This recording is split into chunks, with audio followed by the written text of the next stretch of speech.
Good afternoon. It's Wednesday, the 26th of August. I'm Erin Viner, and this is IBA News broadcasting from Jerusalem. We open with the appointment of former IDF General Gal Hirsch as the nation's next Commissioner of Police that is already sparking heavy criticism from former police brass as well as the bereaved families of fallen IDF soldiers. Hirsch was selected by Public Security Minister Gilad Erdan, who defended his decision, saying that Hirsch has the greatest chance of making the necessary change mandated by the force. IBA's Ari O'Sullivan has been following developments. After leaving the Army in shame almost a decade ago, IDF General Gal Hirsch is coming back strong with his appointment as the next police commissioner. Speaking to the press last night, Hirsch said it will be a privilege to command the police once the selection process is completed. He said he has always served the state of Israel and protected it. I have been called to the flag and am reporting for duty, he said. Public Security Minister Gilad Erdan announced the surprise appointment last night, which is a show of no confidence for the current police brass. Erdan expects the 51-year-old Hirsch to carry out deep changes in the police, which has suffered greatly from a lack of public trust and sex scandals among top commanders. Erdan told Mabat last night that he saw Hirsch as a clean and straight, brave man who commanded some of the most elite forces in the IDF and made reforms in almost every place he worked. It is not the first time a military man has been called to command the police. At least 3 police commissioners have come from the military: Herzl Shafir, Yaakov Turner, and Asaf Hefetz. Even so, Hirsch wasn't Erdan's first choice among military men. At least 2 others were offered the job but declined, aiming for promotions in the IDF itself. Hirsch was a maverick IDF officer who commanded elite units and was the head of the Galilee Division in the summer of 2006 when Hezbollah kidnapped 2 soldiers, sparking the Second Lebanon War. His forces spearheaded the fighting, but an inquiry found him responsible for intelligence failures that led to the kidnapping.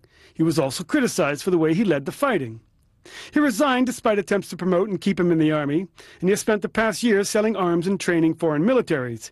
He's been steadily working to clear his name, and it appears to have worked, and was appointed to a senior reserve position in the IDF in 2012. Still, he is an outsider with little experience in law enforcement, whose appointment sends a clear sign to the police brass that none of them are good enough. He has good people and communication skills. Some even say he's too slick. He likes to philosophize and think out of the box, which may not be exactly what the police needs. Later this evening, former police commanders are holding a meeting to discuss Hirsch's appointment, and insiders say they may be seeking a way to stymie the move. Regarding the standing commanders who were bypassed for the promotion, there is speculation that some may resign, which may suit Hirsch fine, as he could bring in his own former IDF commanders for top posts as he attempts to revamp the police. We can only hope and pray for his success. Ari O'Sullivan for IBA News. Much of the Tel Aviv Stock Exchange is nearing the end of the trading day with slight losses following a solid rebound yesterday. The decline comes as world shares sag today as investors fear fresh rate cuts in China may not be enough to stabilize its slowing economy or halt the collapsing of shares that are wreaking havoc on global markets. Key indexes in Beijing tried to move higher several times during the Asian trading, only to be slapped back by waves of selling, reflecting investors' views that far more support from the government and the central bank is needed. Europe's main stock markets that were surging yesterday are now mostly down as a jittery mood returns, sending investors back into German and U.S. government bonds that are seen as safe havens. The Dow Jones is about to open in New York following a great deal of drama yesterday when rallying numbers evaporated just minutes before the closing bell, then plunged the Dow Industrial Average down by more than 200 points, extending Wall Street's losing streak to 6 days. By tonight, 1,178 asylum seekers from Eritrea and Sudan will have been released from the Cholot Detention Center. Some 600 are leaving today in the footsteps of similar numbers yesterday, following orders from the High Court that anyone held for over a year be released. Only those housed at the facility for less than a year will remain in detention after tonight. According to their walking papers, the migrants are barred from living or working in Eilat or Tel Aviv, where so far authorities in the Mediterranean city have already rounded up about 20 of the migrants who are protesting the arrest, saying that the order does not say that they are not permitted to visit. Dozens of asylum seekers are remaining just outside the Cholot gates because they say they have nowhere else to go. Some of the luckier ones have reportedly been approached and offered work by representatives of hotels on the Dead Sea. In other news, Iran provided a substantial volume of information to the United Nations nuclear watchdog organization last week concerning allegations that it has conducted weapons research. This announcement from International Atomic Energy Agency Director Yukiya Amano, who said while speaking in Vienna that it would be premature to assess how useful that material may be to the ongoing investigation by international monitors. We are now studying the explanation in writing, which we received on the 15th of August. We cannot discuss the details of the explanation submitted by Iran. Next step will be for us to study, review, and ask questions by the 15th of September. And then Iran and IAEA will engage in the substantiation process. At this stage, it is premature to say if there is any new information or not. We are now analyzing it, and we need to see the whole picture to have assessment. Meanwhile, Republican presidential candidate New Jersey Governor Chris Christie is keeping up his sharp criticism of the Iran deal. If this were in a novel, you would never believe that an American president would willingly agree to this type of arrangement, and worse yet, have the audacity to look the American people in the eye and tell them it's the best deal we could get. The president should be honest with the American people. This they believe. It's the best he can do. It's not the best that America can do. And that's why the Congress should reject it. We cannot permit a treacherous, murderous, deceitful regime to possess the most dangerous weapons the world has ever invented. To me, that's not anything other than common sense. The president got himself in too deep here, too obsessed with his own legacy. And the American people need to save him from himself. And so I'm going to add my voice to the voices of so many millions of Americans who are urging the United States Congress to do the job we sent you there to do. First and foremost, to protect the security and the safety of the American people and their allies by rejecting this deal and overriding any veto the president may send back up to Capitol Hill. If you do that, history will view you as the latest in a string of truly American patriots. The White House has been compelled to qualify comments from President Barack Obama when he referred to some of his political opponents in Congress as crazies. While speaking in Las Vegas on Monday night, the president said that he's ready for the legislative battles this coming fall and that he and Senate Democratic leader Harry Reid have already spent time figuring out how to deal with the crazies in terms of managing some problems. Interpretation by the media and others that those remarks referred to legislators opposed to the nuclear pact with Tehran, set to be debated in September, is being denied by the administration. White House Deputy Press Secretary Eric Schultz conceded that the president may have been a little flip in his language, but stressed that he was not talking about the deal. Here at home, many critics fear that the government is causing greater damage to its already tense relationship with the U.S. by opposing the Iranian nuclear accord in what increasingly appears to be a lost cause. Not so, says Lenny Ben David, who once served as a senior diplomat at the Israeli embassy in Washington, maintaining that not only is the battle worth fighting, but that Israel will not suffer any negative fallout for doing so. I think it's very important that we continue this fight, but maintain it, from our perspective, at the level of civility. Do not let it get out of hand into issues of ad hominem attacks. It is a crucial policy decision on how one deals with Iran. Does the administration embrace Iran? And to what extent? Or is Iran to continue being a pariah state? And Israel's role, which it's had and it's assumed since the beginning of this debate, has been to show that Iran is a pariah. Frankly, I remember going with then Prime Minister Netanyahu to meet with Vice President Gore in the White House, where he warned about Iran. It is a long-time fight, and we've been, for many years, the only one out there. I say we continue whatever happens, and whatever happens, Israel will come out in a good shape. Because? First of all, we presented our case reasonably and put it forward in the world.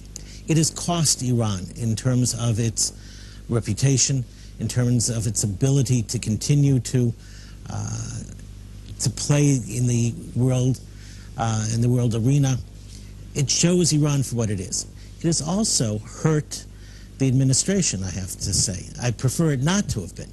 But even if the administration wins in Congress, I contend it will be a Pyrrhic victory, because it will show that the argument, that it was their arguments, their negotiation, the whole policy had severe problems, there were severe misgivings about them, how they've had to correct statements that they've made, how they've had to change in mid-course on some things.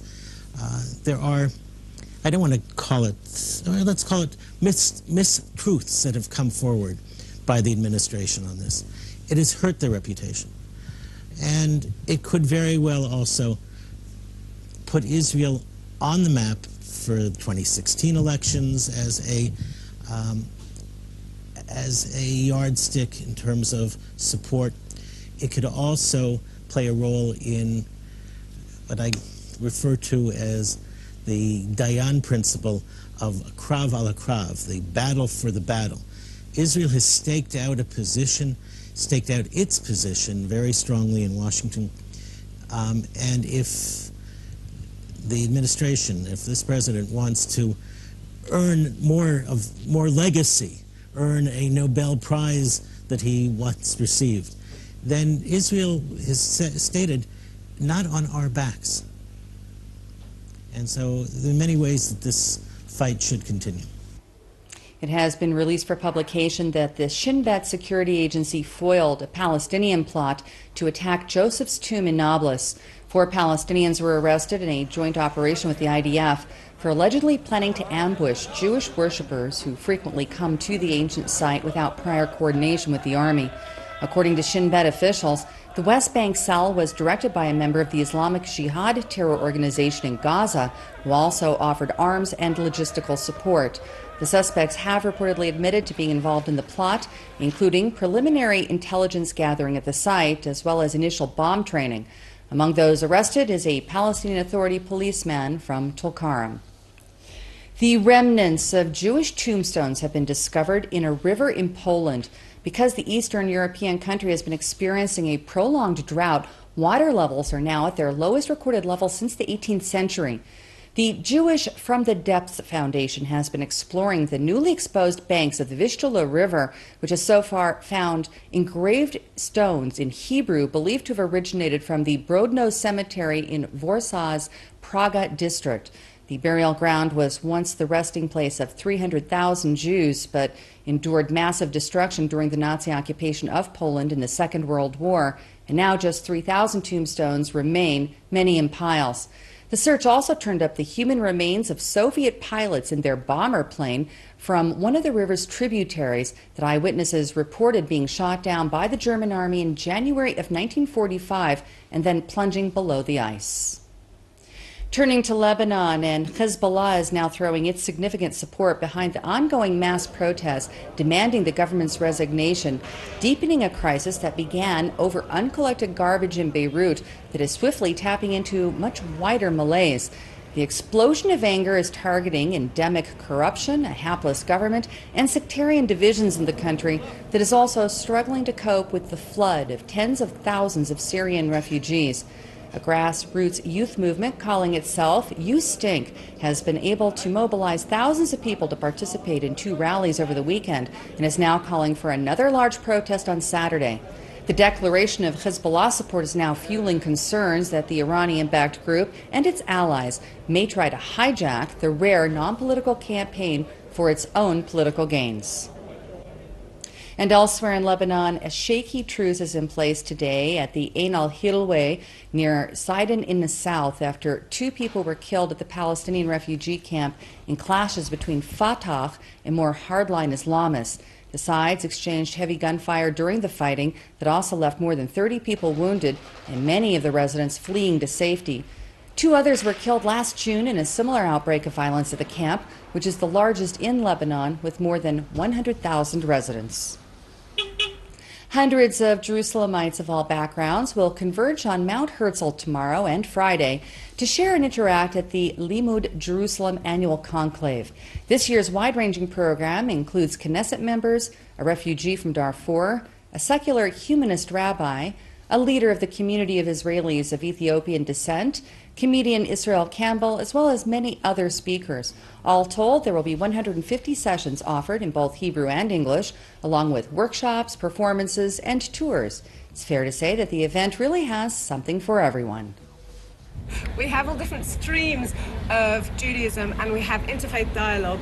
It's a very inclusive event with music and art and culture, limud being learning. The point is that you can learn from everybody and most people can be teachers.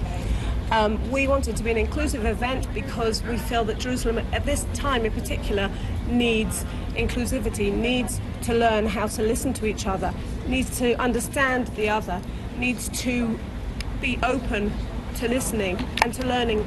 We don't necessarily need to agree. We can agree to disagree, but we need to listen. And this is what we need in Jerusalem right now. Returning now to financial news, and the shekel today lost strength against all major foreign currencies. And as mentioned before, most share prices on the Tel Aviv Stock Exchange took a slight dip, although the blue tech is actually in a plus column at this hour. Here's a look at the afternoon numbers.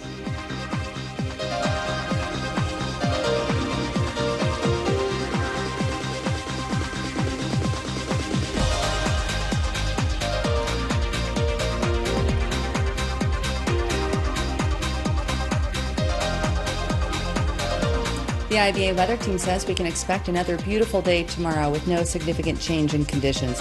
Here's the forecast at home and abroad over the next 24 hours.